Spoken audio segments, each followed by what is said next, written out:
About a year and a half ago, I was taking a break from school and decided to go mountain biking. And as I was coming down the trail, I clipped a tree, flipped the bike over, and landed pretty hard. A few weeks later, figured out I had a pretty severe concussion, whiplash injury, neck injury, that I was kind of ignoring and just was progressively getting worse. Pain radiating down my head into my neck, fatigue, dizziness, a lot of eye strain. I'm prone to, having depression and anxiety, and that kind of triggered it again to start coming back. And I was working all the time, 80 to 100 hours a week. I'm in medical school right now, so it's obviously a very high workload. Laying in bed, like having trouble getting out of bed in the morning, I would just lay there for hours on end, or at the most maybe watch TV and just kind of lay there. Wasn't eating, wasn't talking to anybody, avoiding any social contact. I was just seeking out treatment and trying to figure everything out, and doctors, physical therapists, occupational therapists, everything, and was just not getting any relief at all. I tried numerous medications. I can't even count how many. Either they wouldn't help, they would make it worse, or they would just cause so many side effects. In addition to that, did a lot of talk therapy. Nothing was clicking, that connection wasn't happening. So I met with Dr. Ocher to address some of the chronic pain and the migraines. And in addition to the surgery and other treatments, she did recommend the Nushama infusions.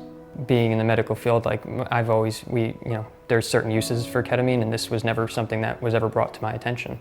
And I was hopeful, but it also was a little scary at first. For me, my own journey varied from time to time. It takes whatever anxieties, whatever stressors are getting to you and pulls them to the forefront and allows you to kind of step back and view it as an outsider, as if I was a friend, helping me out.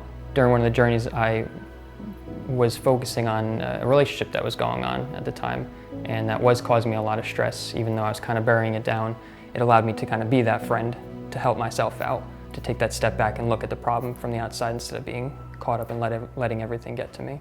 The pain I was experiencing was pretty constant from the second I woke up all the way to the end of the day, and even throughout the night. After the ketamine journeys, I woke up without any pain, without any anxieties or stressors.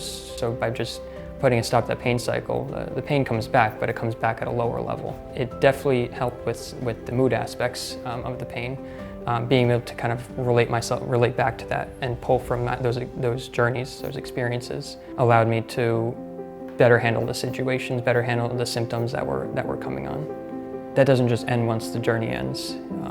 That experience stays with you. So when you're going about your life in the future, instead of getting pulled into whatever's going on, you can almost relate everything back to one of those journeys. Having that learning experience has really probably been the biggest change and the biggest thing for me.